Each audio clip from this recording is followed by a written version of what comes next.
Right, so that's all our homegrown acts. Thank you for getting up. Get a big round of applause for the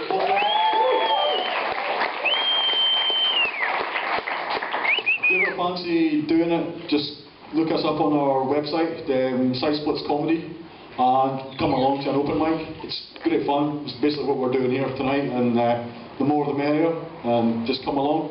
There's one in the Sandridge on a Thursday, and the following Thursday it's in the Swamp. So two quite sophisticated venues. Bring your high vis and your wellies, and if you don't have a knife, one will be provided at the door.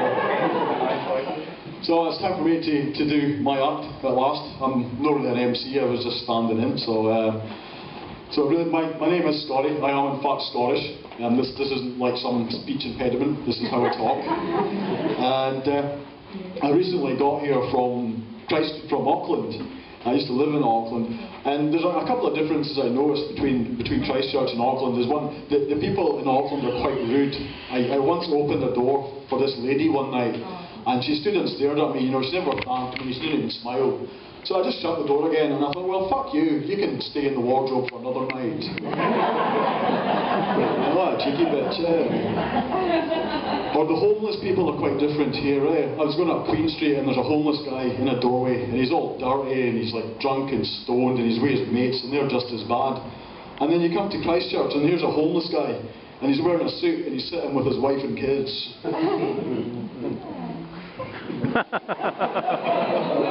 But it's only a joke, he was sleeping in his car. But when I first got to New Zealand and I was in Auckland, I got myself a nav man, you know, one of these sat nav things. And it was quite a flash one, and it had all the different settings on it, like you could set the sex of it, or the language, or the country, and all this. So I thought, right, I'm in Auckland, I'll put it on the Asian setting.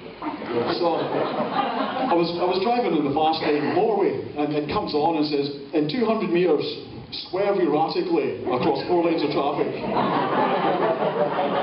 And take the next exit on the left, which was slightly terrifying, so I put it off. I never actually used it again until I came to Christchurch, and I was going through the list of the suburbs, and I just picked one, and I put it on the Aranui setting, and it just came on and says, take the second car on the right. So I finally gave in, and I put it on the Scottish setting, and it just goes, you're joking, aren't you? Have you seen the price of petrol? Walk, you lazy prick. But when I was driving in Auckland, I used to see all these signs at the side of the road, you know, look out for cyclists, so I did. And I got 3 of the fuckers one weekend. I've kind of got a chip on my shoulder when it comes to cyclists. Even the little kid next door, you know, my neighbour's little boy, he went past on his push bike one day and he shouts to me, he goes, hey Scotty, look, no hands. And I thought, wow, big deal, you have no arms either, your mother smoked when she was pregnant.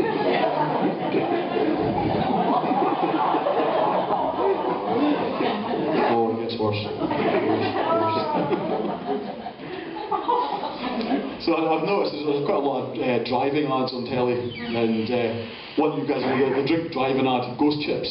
Does everybody know Ghost Chips? Hey, I've been internalising a complicated situation inside my headroom.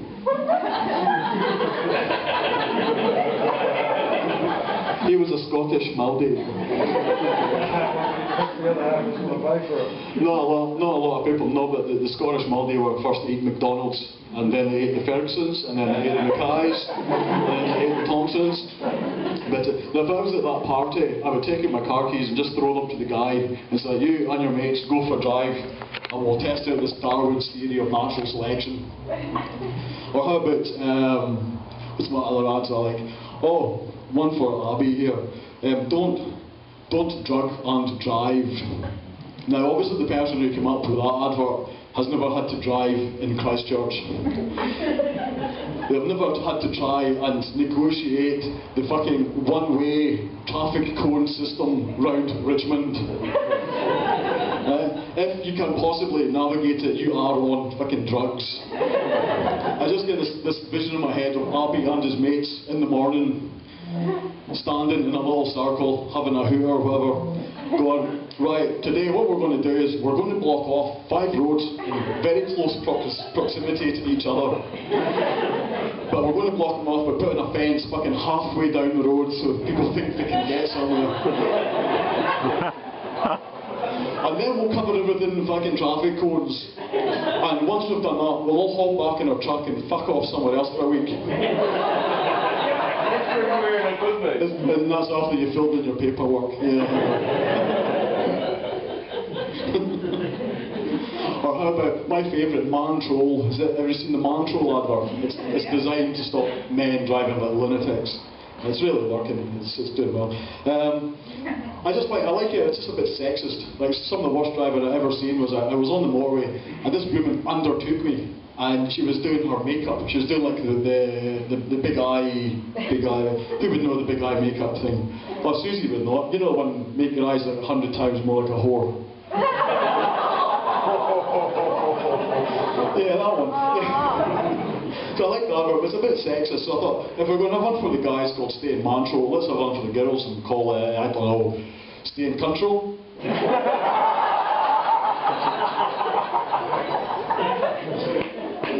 But there's so many adverts on New Zealand television. I saw one recently, don't drink and fry, which actually came in useful for me one night. I came home from the pub, you know, a bit worse for wear, or if there's any Scottish people in translation, fucked. And I'm in the kitchen and I've got my pan on the stove and I have my eggs in the pan and I've been trying to light the gas.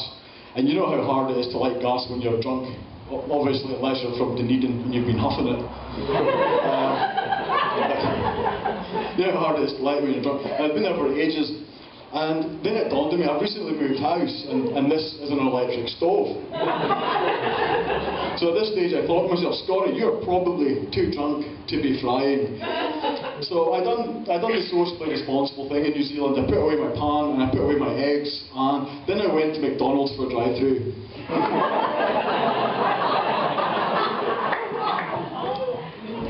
But there's so many adverts on telly, and they seem to be missing the big points. Like there is issues. New Zealand has issues, you may have noticed, that cost money and relationships and jobs. And the first advert I want to see the government putting on television is "Don't drink and trade me." I can tell you've been there. Sunday morning, you open your emails, and it's the 6 scariest words in the English language. Congratulations. Your bid has been successful. I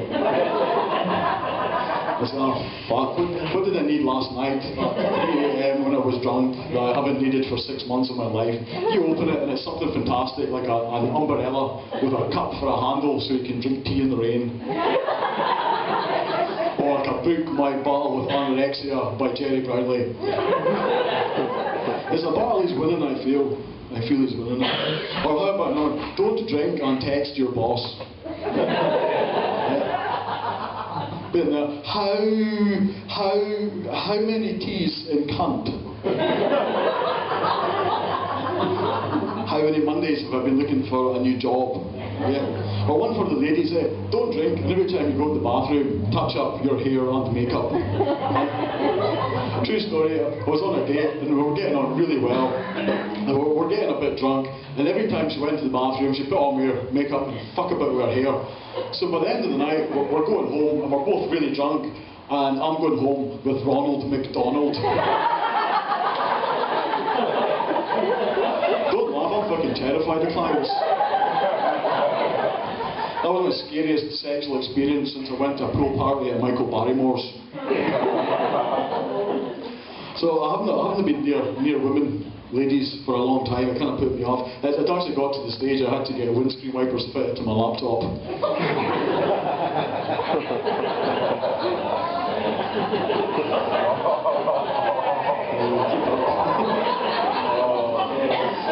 Try phoning Dick Smith and asking for them. You just get one confused guy at the other end of the phone. Oh, hello, do you fit windscreen wipers to your laptops? Oh, I don't know, I'll ask the manager, I don't know, but... Yeah, so I thought maybe tonight I'd try and see if I've still got it, and see if I could still talk to ladies. So we've got 2 ladies up at the front here, so... Hi, my name's Scotty, what's your name? What is it? What? What's your name?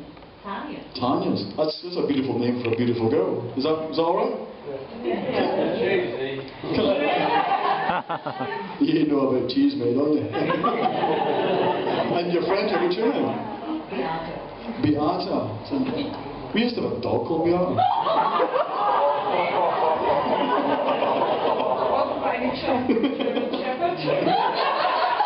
It could have been. It could have been. So yeah, but the reason I ended up in Christchurch is because this dude in the front, if you can't see it, it's a bit like two old fellas in the Muppets. But they're down the front here,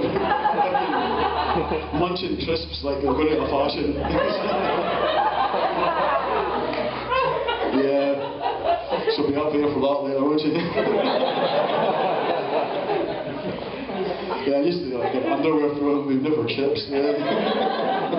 Now the reason I'm in Christchurch is because my girlfriend up north dumped me. Oh. A surprise there. Yeah, she caught me wearing her underwear. She wasn't so annoyed as the fact I was wearing them, it was more as to where it cut out the eye holes. Seemingly ruined a perfectly good pair of Mel McPhersons. I do miss her. We used to have a lot of fun, you know. We'd go to the adult shop and that toy shop, and she'd be in there looking at the Lady Finger 2000. And I'd come back with the biggest one in the shop, you know, the big red one that comes with a bucket of KY jelly and a tire lever. I know what you've got. I saw you walking in.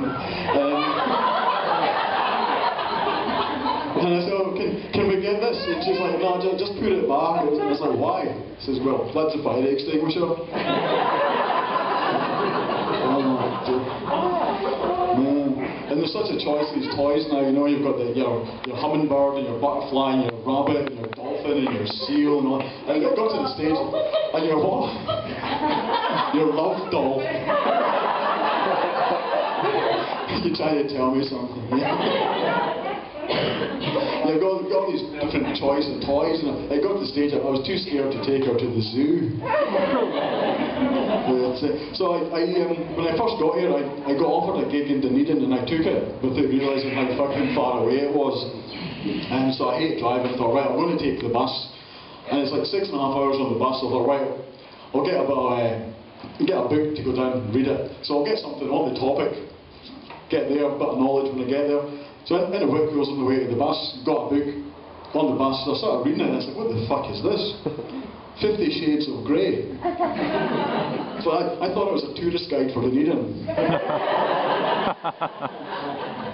It's definitely a guide of sorts. And if the guys don't know what we're talking about here, I know all the women do. They've either bought the book, borrowed the book, or looked up the dirty bits on Google. But basically, it's just like lady porn. That's all. It's just like, and what I mean by lady porn is there's no pictures. It's all just fucking words. You may as well get in the yellow pages or something, you know. And it just goes to prove the old adage correct. Like men are visual and women are fucking mental. So while I was getting into the bus just pulled into Dunedin and. We were just pulled up at the traffic lights, and there's a car just beside us and in front of us, and they had one of the My Family stickers on the back windscreen, and I think it could have been David Bain.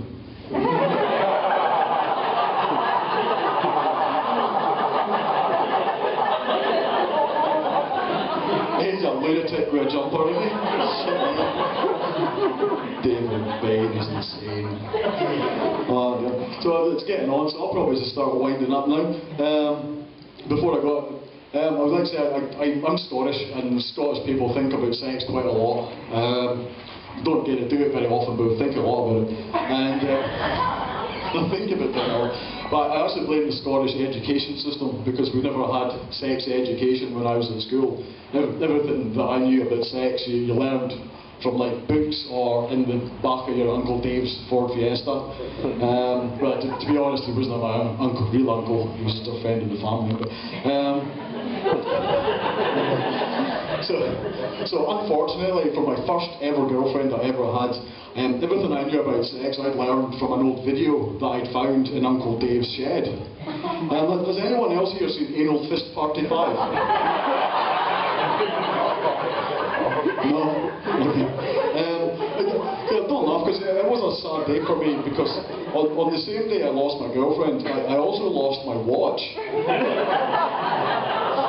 It was a birthday present. You people are sick. Birthday present, man. Shit. So I better go. Somebody's called the police.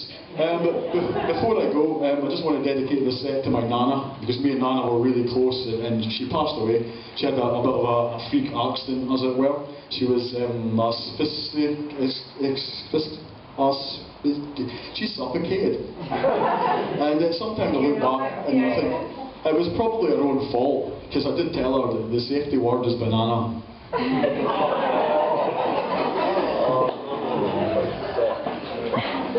I've been Scotty. Thank you for listening to us all night, and I hope you enjoyed yourself, and hopefully we can come back and entertain you some other time. So can I get a big round of applause for Mr. Shane Mansell?